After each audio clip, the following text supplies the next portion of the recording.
The ranch sat like a scar on the land, vast and enduring, but stripped of its heartbeat. 10 years had gone by since Caleb McGraw buried his wife on the hill above the cottonwoods, where the earth was red and the winds sang low through the grass. In that time, the ranch had continued, just as the sun rose and set, but Caleb himself had stopped living. He worked the cattle, mended the fences, and sowed his fields, yet every task was carried out in silence, as though he were a ghost among the living. When Margaret was alive, the house had been alive too. Her laughter had been bright as the crackling fire, her hands steady as she kneaded bread, her voice filling the air with hymns in the evenings. Neighbors remembered her kindness, the way she would send baskets of eggs to widows or sit with the sick until they recovered. Caleb had been a man transformed by her love, gentle despite his rough hands, generous despite his hard youth. When she passed, taken suddenly by fever, something inside him was carved out, leaving only a hollow where his heart once was. Now the house was still. The curtains hung heavy with dust, the table bore no cheerful gatherings, and the bed, though large, seemed too wide for one man alone. Caleb often found himself wandering outside in the dark hours, pacing the porch, staring at the land that stretched endlessly. His only company was the creak of the boards and the occasional bark of a coyote in the hills. He seldom spoke a word unless necessary, and when he did, his voice came out rough, as though unused to the air. The townsfolk whispered of him with pity and unease.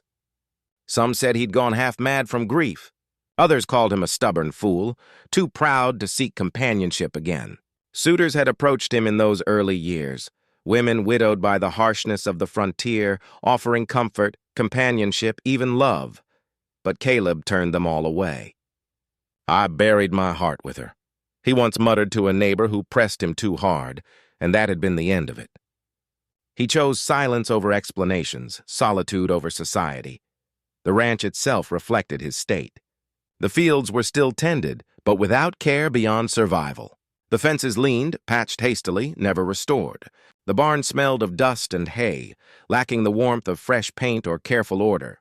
Yet, despite the decline the ranch endured, it was stubborn, like Caleb refusing to die, though it had long ceased to flourish. Every morning followed the same rhythm.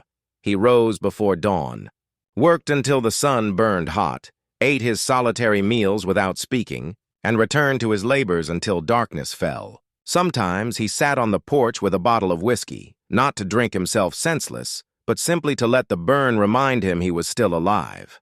In his heart, though, he knew he was waiting, not for life to begin again, but for death to take him where Margaret had gone.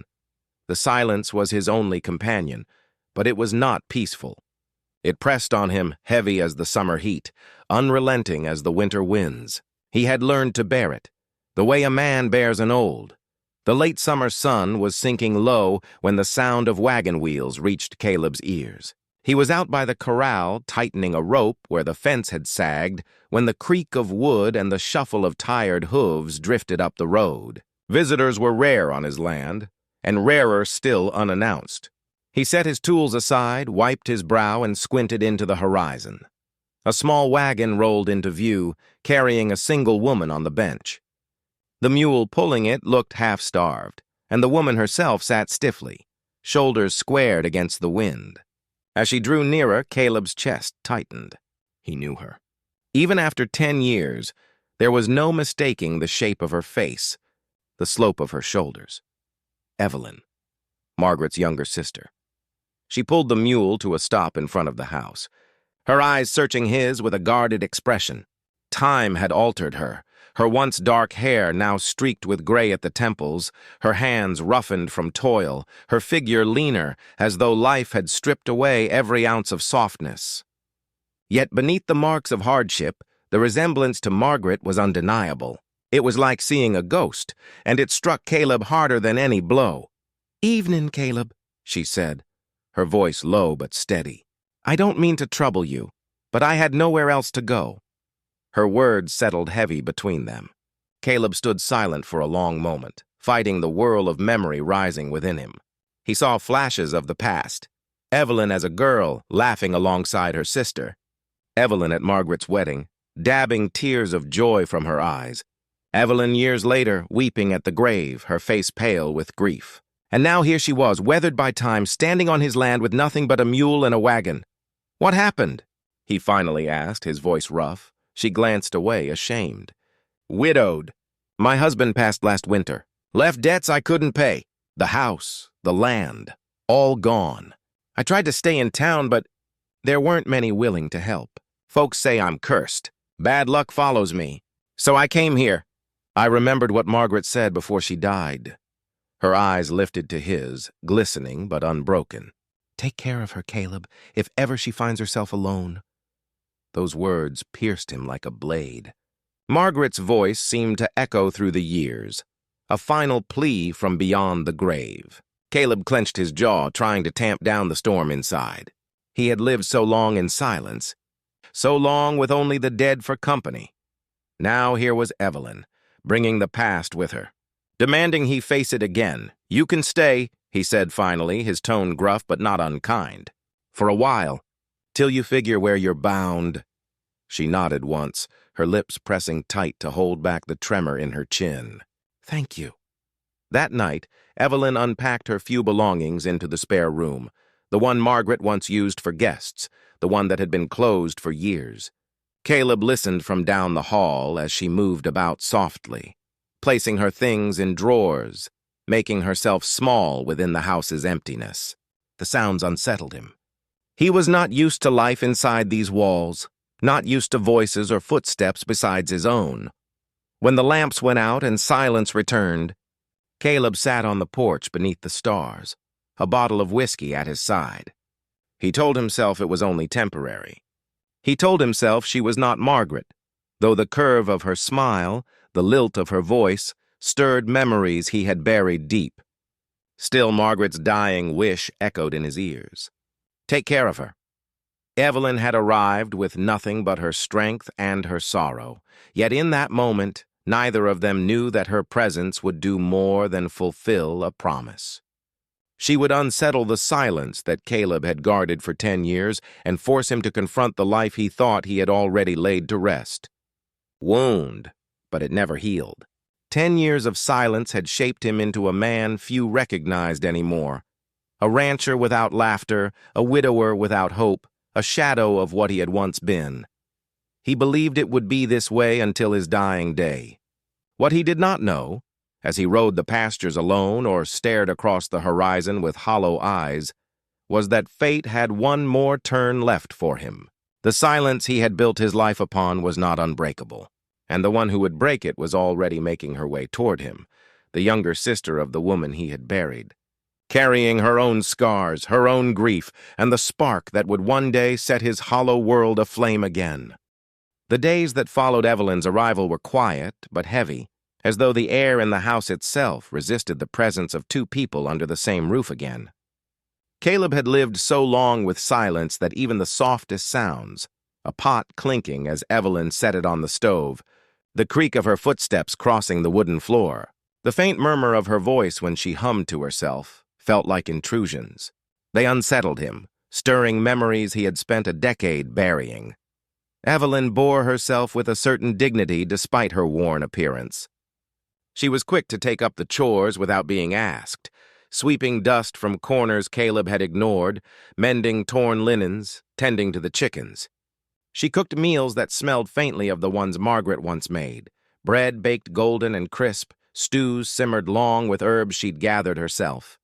The tastes and scents struck Caleb like hammer blows to the chest. One evening, as he sat down to a meal she had prepared, he nearly pushed the plate away, unable to stomach how much it reminded him of what was gone. She looked at him across the table, her eyes soft but knowing. "You still think of her?" she said quietly. Caleb's fork stilled halfway to his mouth. He set it down with a sharp clink. "Don't speak of her," he muttered. His voice was low but edged with steel. Evelyn did not argue. She only lowered her gaze and folded her hands in her lap. But her words lingered, scratching at his thoughts long after the meal had ended. He did think of Margaret, every day, every hour.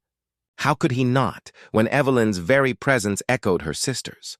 The tilt of her head, The cadence of her voice, even the faint resemblance in her smile, it was as though the past had risen from the grave to haunt him. Yet Evelyn was not Margaret. That truth pressed against him as strongly as the resemblance. Her face bore the marks of hardship that Margaret had never known, lines etched by grief, by hunger, by loneliness. Her eyes, once bright with youthful mischief, now held shadows he could not read. She was not the girl who had once stood beside Margaret at their wedding, teasing her sister about stealing the best man in the county. Life had carved her into someone harder, someone carrying burdens she refused to speak of. At night, when the house grew still, Caleb found himself unable to rest. He would sit by the cold hearth, staring at the embers of memory. Sometimes he thought he heard Margaret's voice drifting from Evelyn's room, yet it was not Margaret. It was Evelyn, humming softly to herself to chase away her own sleeplessness. The sound tore at him. It reminded him of nights long ago when Margaret had sung while sewing by lamplight, her voice weaving comfort into the walls of their home. One night, unable to bear it, Caleb left the house and walked to the hill where Margaret's grave lay. The moon was high, casting pale light over the headstone he had carved with his own hands. He stood there a long time, the night wind whipping around him. "I don't know what to do," he muttered into the stillness. "She's your blood, Margaret. She needs a place, but I can't." His voice broke, and the words died in his throat. When he returned, Evelyn was sitting on the porch wrapped in a shawl. She looked at him but said nothing. He sat beside her in silence, and for the first time, he realized they shared the same burden, different, yet bound by grief that time had not erased. The past had returned with Evelyn's presence, and Caleb could no longer hide from it. The wounds he thought scarred over were bleeding anew, and the house that had once been a tomb of silence was stirring with life, with pain, with memory. The first weeks of Evelyn's stay passed like the turning of hard soil, slow, resistant, but gradually yielding. The ranch itself was groaning under the weight of years of neglect and the cruelty of nature. Caleb had done enough to keep the land alive, but never enough to let it thrive. He worked alone, fixing what needed fixing and ignoring what did not, until the whole place bore the marks of a man who no longer expected a future, but the land demanded more than survival. That summer brought a stretch of dry weeks, the kind of drought that made cattle bellow for water and grass shrivel to dust. Caleb rose before dawn, hauling buckets from the well to troughs that never seemed full. He drove the herd to what little shade remained, and watched his profits thin with every passing day. He muttered to himself, cursing the skies, cursing the land, and sometimes cursing himself. Evelyn, however, did not sit idle. She moved about the ranch with a determination Caleb had not expected. He returned one afternoon from checking the herd to find her standing on a stool, mending the sagging rafters of the chicken coop. Another day, she was in the barnyard with her skirts tucked high, repairing a section of broken fence with a hammer and nails. Her hands blistered, her arms shook from the effort. But she did not stop. "You don't need to do that," Caleb said one evening, finding her bent over in the garden, pulling weeds that had nearly strangled what little remained of the vegetables. She wiped the sweat from her brow and glanced up at him. "And you don't need to run yourself ragged alone." "But you do." Her voice was calm, almost matter-of-fact. "I won't sit in that house like some useless board. I can work." Her words silenced him.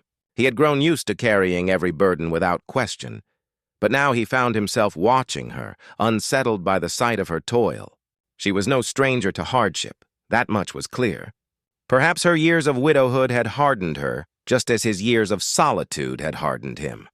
Still, he could not help but notice the weariness in her movements when the day was done, the way she rubbed her hands raw from rope and soil. Despite his protests, she kept at it. She rose early to milk the cow, gathered eggs, and kept the house in better order than it had known in a decade. And yet, Caleb noticed, she did more than that. She stood at his side during the long afternoons of repair work, steadying posts as he drove them into the ground, carrying water when the heat bore down. It startled him how quickly she became part of the rhythm of the ranch, but the land did not soften for them. The rains stayed away and whispers reached them from town of cattle thieves prowling the county. Caleb rode the pastures with his rifle strapped across his back, his eyes scanning the horizon. He felt the old weight of responsibility pressing harder than ever. He was not only keeping himself alive anymore, he had Evelyn under his roof, and whether he admitted it or not, her safety had become his charge. One night, as they sat by the fire after a day of toil, she broke the silence. "You can't carry it all, Caleb, not alone." Her voice was steady, but her eyes searched his face. He stared into the flames, jaw clenched. "It's what I've always done." Maybe that's why the ranch looks like it does. Her words struck sharper than she intended, and for a long moment, neither spoke. But in that silence, Caleb knew she was right. He had lived only to endure, never to rebuild. Now, with her hands beside his, survival began to feel like something more. A fight not just to keep the land alive, but to carve out the possibility of life within it again. By autumn, word had spread across the valley. Evelyn McGraw was living under her brother-in-law's roof. Out on the ranch, Caleb could pretend the world was only his cattle, his fences, and the endless sky. But in town, there was no avoiding the weight of other people's eyes. It started with murmurs. When Caleb rode in for supplies, he caught the sidelong glances of shopkeepers. The quick whispers passed between women outside the mercantile. Their faces were polite when speaking to him, but once his back was turned, the tone shifted. He had lived long enough to know the sting of gossip. "Shame, really," he overheard one woman say as he loaded feed sacks onto his wagon. "Two of them under one roof. Don't care if she's kin. Folks will think what they think." "Mm-hmm," another replied, her voice sharp as vinegar. 10 years alone, and now his wife's sister just happens to show up? Doesn't sit right." Caleb's hands tightened on the rope as he cinched down the load. He wanted to whirl around and tell them to hold their tongues, but he knew it would do no good. Words had a way of spreading faster than prairie fire, and once lit, they were impossible to put out. Evelyn, too, felt it when she ventured into town. She stood tall, carrying herself with the same quiet dignity she had shown since arriving, but the weight of the stairs was impossible to ignore. At the dressmaker's, she caught two girls whispering in the corner, their eyes flicking from her to one another with smirks they didn't bother to hide. At the church social, where once she had been welcomed warmly, the conversations fell short when she approached. Smiles seemed too forced, too brittle. One evening, as they sat by the fire after supper, Caleb noticed her expression. She had gone quiet, staring into the flames with her lips pressed thin. "What is it?" he asked, though he already knew. She hesitated before answering. "They talk, Caleb, in town. About me, about us," he scowled. "Let 'em. Ain't their business." Her eyes lifted to his, sharp with a mixture of anger and hurt. "It is, though. Out here, you can ignore it. But when I walk into town, it follows me. I can feel it in every look, every word that isn't said. They think I came here for something dishonorable." His jaw tightened. "You came here because you had no choice. Because Margaret asked me to look after you." "I know that," she said softly. "And you know that. But they don't." She looked down at her hands, clasped tightly in her lap. "And maybe I shouldn't care, but I do. I've already lost so much, Caleb. I don't want to lose my good name, too." The bitterness in her voice gnawed at him. He had always been a man apart, never much caring for the opinions of others, but Evelyn had lived differently. Reputation mattered in town. A woman's honor was her shield, and now it was being chipped away because of him. The next time Caleb rode in, he made a point of keeping his head high, daring anyone to say the words to his face. No one did, but the silence said enough. The whispers would not stop. The more Evelyn stayed, the louder they would grow. On the ride back to the ranch, Caleb's hands gripped the reins until his knuckles whitened. For 10 years, silence had been his prison. Now, gossip had become hers. He could endure being judged. He had endured worse. But watching her bear it lit a fire in him he thought had long died out. He swore, then and there, that he would not let her be broken by other people's tongues. What he didn't yet realize was that whispers, once planted, could grow into something far more dangerous, something that would test both their resolve and force them closer together whether they wished it or not. The gossip in town clung to Evelyn like burrs to a hem, impossible to shake off. Though she carried herself with quiet pride, Caleb could see the toll it took. Her eyes were shadowed, her shoulders a little heavier each time she returned from an errand. She spoke less at supper, and when she did, her voice carried a weariness that words alone could not explain. Caleb noticed everything but said little. He wasn't a man who knew how to comfort with words. His life had been built on silence, and when he tried to offer reassurance, it came out blunt, clumsy. "Don't matter what they say," he muttered one evening as she folded laundry by the fire.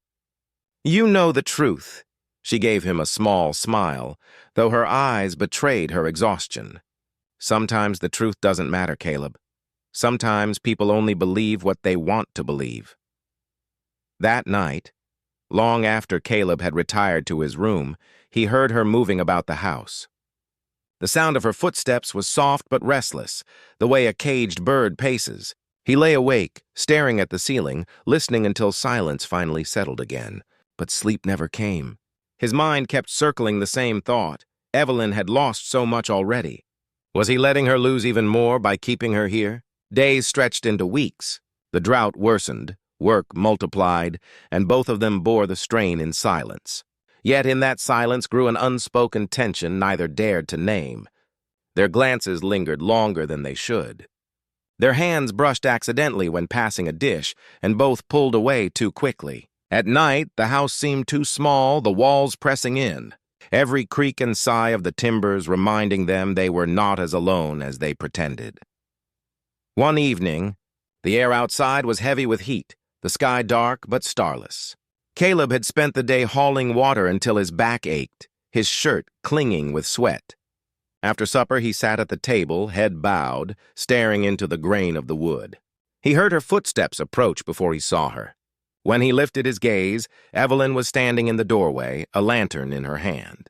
Her face was pale, her lips trembling as if she were fighting to hold back words. For a long moment, neither spoke. Then she stepped closer, setting the lantern on the table. The light flickered across her features, making her eyes shine with something raw, fear, sorrow, need. "Caleb," she whispered, her voice almost breaking. I can't keep living like I'm invisible, like I'm a burden.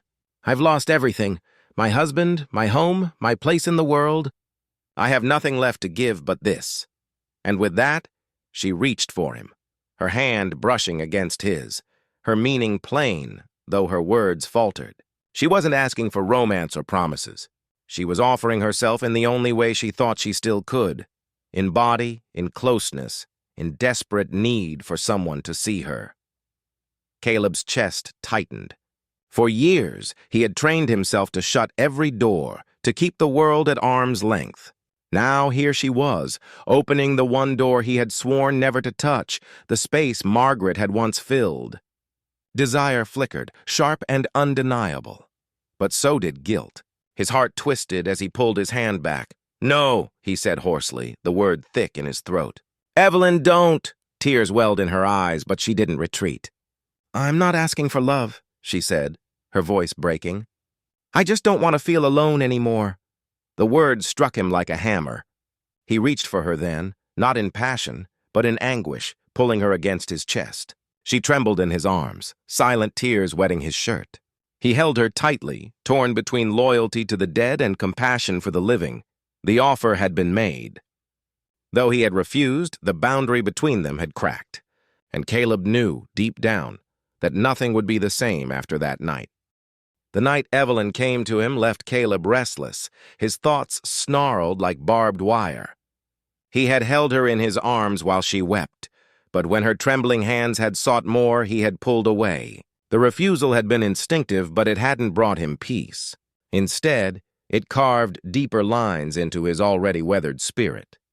The next morning, the house was heavy with silence. Evelyn moved about quietly, setting breakfast on the table without a word. Her eyes were swollen from crying, but she carried herself with a kind of brittle dignity. Caleb sat across from her, staring at his plate.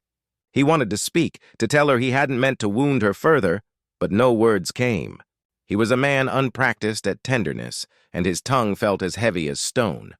Finally, Evelyn broke the silence. "You don't have to be afraid, Caleb." His fork stilled in his hand.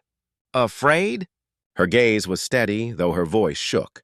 "Afraid of wanting me. Afraid of what people will say. Afraid of what Margaret would think." The mention of his wife's name cut deep.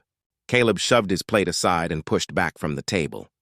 "Don't," he growled, his voice rougher than he intended. "Don't speak her name like that." Evelyn's face tightened, pain flashing in her eyes. "You think I don't remember her? She was my sister. I loved her too. But she's gone, Caleb. You've been living with her ghost for 10 years. And Her voice faltered, but she forced the words out. "I'm still here." Her words struck like a hammer blow. He turned away, pacing the floor, his boots thudding against the wooden planks. "I can't," he muttered almost to himself. "I can't betray her memory." "Is it betrayal to keep living?" Evelyn whispered. Her hands were clenched on the edge of the table, her knuckles white. "Or is it betrayal to let yourself die a little more each day?" Caleb stopped, his shoulders heaving. He wanted to shout, to tell her she didn't understand. But she did understand, maybe better than anyone. She too had known loss, had buried a husband, had watched her life unravel. And unlike him, she hadn't had the luxury of shutting the world out. She had fought to survive, only to end up on his doorstep with nothing left. He turned back to her, his eyes storm dark. "You deserve better than a man who can't let go of the dead," he said quietly. "Better than scraps of affection torn between what was and what is. I can't give you what you're asking for." Her lips trembled, but she lifted her chin. "I wasn't asking for your love, Caleb, only for kindness."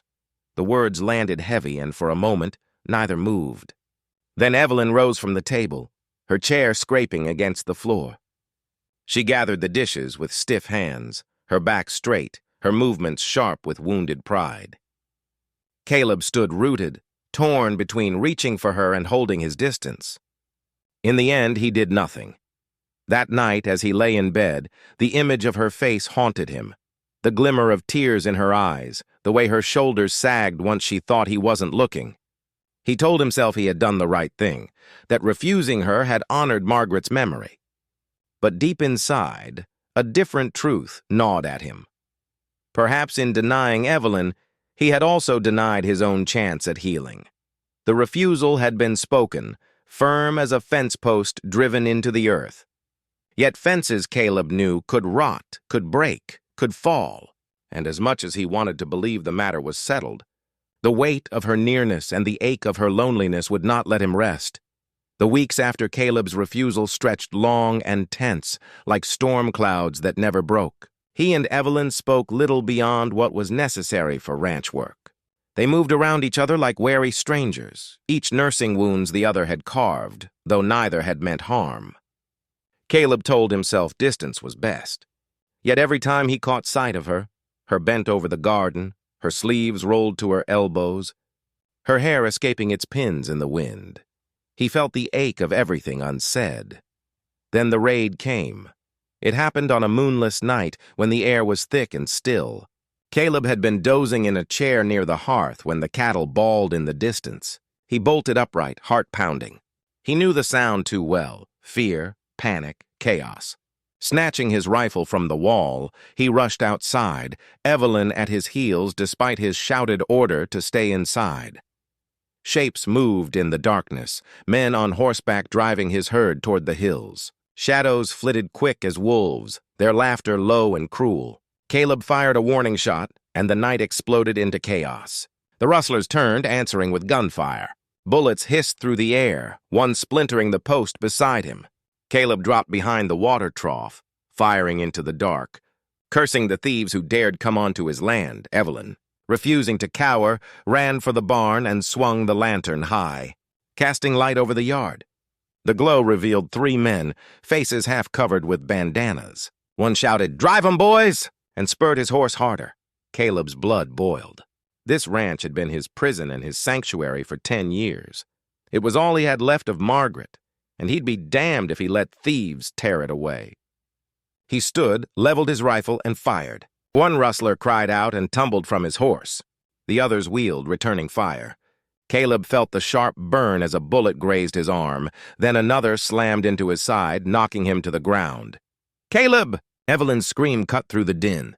She dropped the lantern and ran to him, heedless of danger. The rustlers, seeing the light gone and their prize half scattered, cursed and fled into the night, leaving the ranch in chaos but alive. Evelyn fell to her knees beside Caleb, pressing her hands against his bleeding side. "Stay with me," she begged, her voice trembling. Her shawl became a bandage, her hands slick with blood. Caleb gritted his teeth, pain tearing through him, but even through the haze he saw her face, stricken, desperate, unguarded. Through fevered nights that followed, Evelyn never left his side. She cleaned the wound, boiled water, whispered prayers as she pressed cool cloths to his brow. When his strength faltered and his breath came shallow, she held his hand, willing him to fight. He drifted in and out of dreams, sometimes seeing Margaret's face, sometimes Evelyn's, until they blurred together in his mind. At dawn on the third day, Caleb woke to find Evelyn slumped in a chair beside him, her head bowed in exhaustion, her hand still clasping his. Her hair fell loose around her shoulders, her face pale with sleeplessness. For the first time in years, he let himself look at her without flinching, without comparing her to the past. She was not Margaret. She was Evelyn, strong, stubborn, scarred by life, yet still standing. Something broke open inside him then. The wall he had built around his grief, the silence he had clung to, the refusal that had once felt righteous. All of it crumbled beneath the weight of her devotion. She had risked her life for his, poured herself into keeping him alive not out of duty, but because she could not bear to lose him too. As his strength slowly returned, Caleb realized the truth he had fought for so long. Margaret was gone, and clinging to her memory had left him half dead. Evelyn was here, flesh and blood, her presence a lifeline he hadn't known he needed. The breaking point had come, not just with bullets and blood, but with the simple, undeniable fact that he could no longer push her away. The days following the raid were slow, measured by Caleb's healing. His side still ached, the bandage needing changing twice a day, but each morning he woke to the same sight. Evelyn at his bedside, her hands steady, her voice low and soothing as she worked. There was no more distance between them. Necessity had torn it away. Caleb was forced to let her in, to trust her hands, her judgment, her care. And though he would never have admitted it aloud, part of him no longer wanted the space that once felt so necessary. At first, their conversations were clipped, practical. Evelyn would ask if he could manage broth or if he needed water. He would grunt in reply. But slowly, like a thaw after a long winter, words began to flow more easily. One evening, as the fire crackled low, Evelyn sat beside him with her mending basket. Caleb, his strength returning, found himself watching her instead of the flames. "You've worked yourself to the bone for me," he murmured. Evelyn glanced up, startled, needle poised mid-stitch. "Someone had to. I didn't deserve it," he said. The honesty surprised even him. Her eyes softened. "You didn't have to deserve it. You needed it." That was enough. The word settled heavy in his chest. For 10 years, he had lived under the belief that his grief was punishment, that to move forward would be betrayal. But Evelyn did not see it that way. She gave without asking, without measuring what was owed, and it left him unsettled yet strangely relieved. As the weeks passed, small moments stitched them together in ways neither could deny. One morning, Evelyn guided his hand to a cup of coffee, her fingers brushing his longer than necessary. Later that day, Caleb found her struggling to haul water from the well. Ignoring the twinge in his side, he insisted on helping, and when their hands met on the rope, something unspoken passed between them, a spark both frightening and undeniable. Still, there was caution. They did not speak openly of what lay between them, though it hovered always near the surface. Evelyn was careful. Her pride still stung from his earlier refusal. Caleb, for his part, wrestled with guilt that lingered like a shadow, even as his heart betrayed him with every glance in her direction. The turning point came one night as rain pattered softly on the roof. Caleb, restless from pain and memories, stirred in bed. Evelyn, rising to check the fire, saw him struggling to sit. She hurried to his side, steadying him with firm hands. "You'll tear your stitches," she scolded gently. "Then sit with me," he said, surprising them both. His voice was rough, not from weakness, but from need. Evelyn hesitated only a heartbeat before lowering herself beside him. The silence stretched, filled only by rain and the beat of their hearts. Finally, Caleb reached for her hand. It was a simple gesture, yet it carried the weight of years of silence. Her fingers tightened around his. "Caleb," she whispered, as though afraid the moment might break. He turned to her, his eyes searching hers. "I've been a fool," he admitted. "Living with ghosts, shutting you out. I can't promise I'll ever stop missing her, but I don't want to keep missing my life. Or you." Tears welled in Evelyn's eyes, but this time they were not born of despair. "I never asked you to forget her," she said. "I only wanted you to see me, and for the first time he did. Not as Margaret's sister, not as a reminder of the past, but as a woman who had stood beside him when no one else would. A woman who had fought for him, bled for him, stayed for him. That night no lines were crossed, no vows spoken. But the bond was there, raw and real." Caleb drifted to sleep with Evelyn's hand in his, knowing the silence of 10 years had finally been broken. The first light of spring crept over the horizon, softening the ranch's rugged edges with hues of gold. Caleb stood on the porch, leaning slightly on his cane, his side still tender but healing. The air carried the scent of wet earth and wildflowers, a reminder that even after the harshest winter, life found a way to return. Beside him, Evelyn stepped out carrying 2 mugs of coffee.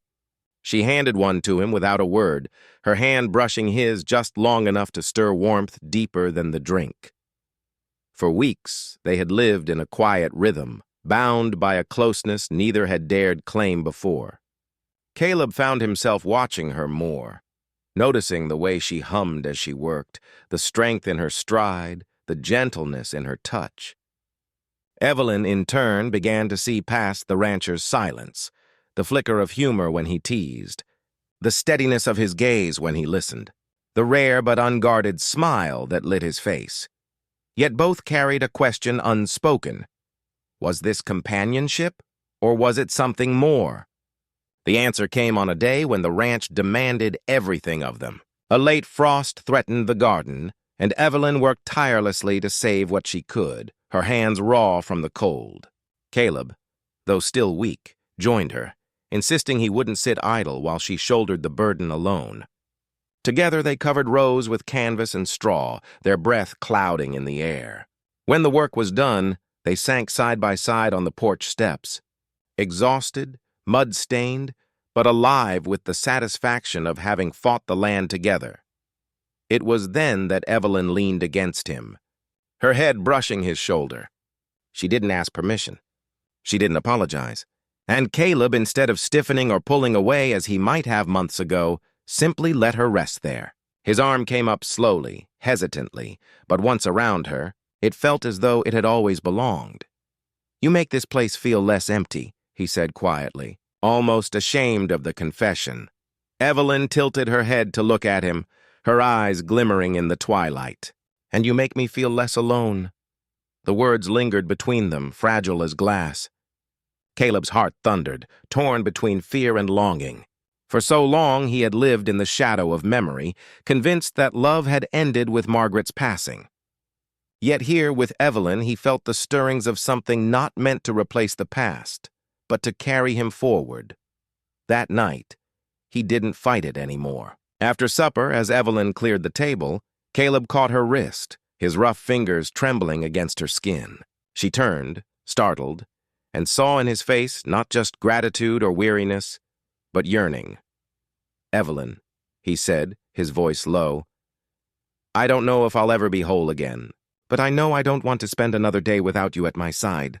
Her breath caught. For a moment she searched his eyes, looking for doubt. Finding none, her own defenses crumbled.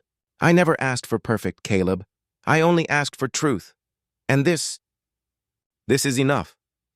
What followed was not urgent or desperate, but tender. Two souls, scarred and weathered, choosing to step into the light together. The house, once heavy with silence, filled with the sound of shared laughter, of voices speaking into the night, of footsteps no longer echoing alone. Seasons turned. The ranch, battered but standing, became not just Caleb's burden, but their shared home. Neighbors began to notice the change. The once grim rancher smiling more, the widow beside him with a new steadiness in her step. Some whispered, others judged, but Caleb no longer cared. For the first time in 10 years, he had chosen life over grief, and on one quiet evening, as the sun dipped low and Evelyn's hand slid into his, Caleb realized the truth he had spent a decade running from. Love was not a betrayal of memory. Love was the very thing that made memory bearable. The silence was gone. In its place stood something stronger, something earned, a love rekindled, not of the past, but of the present, fierce and alive.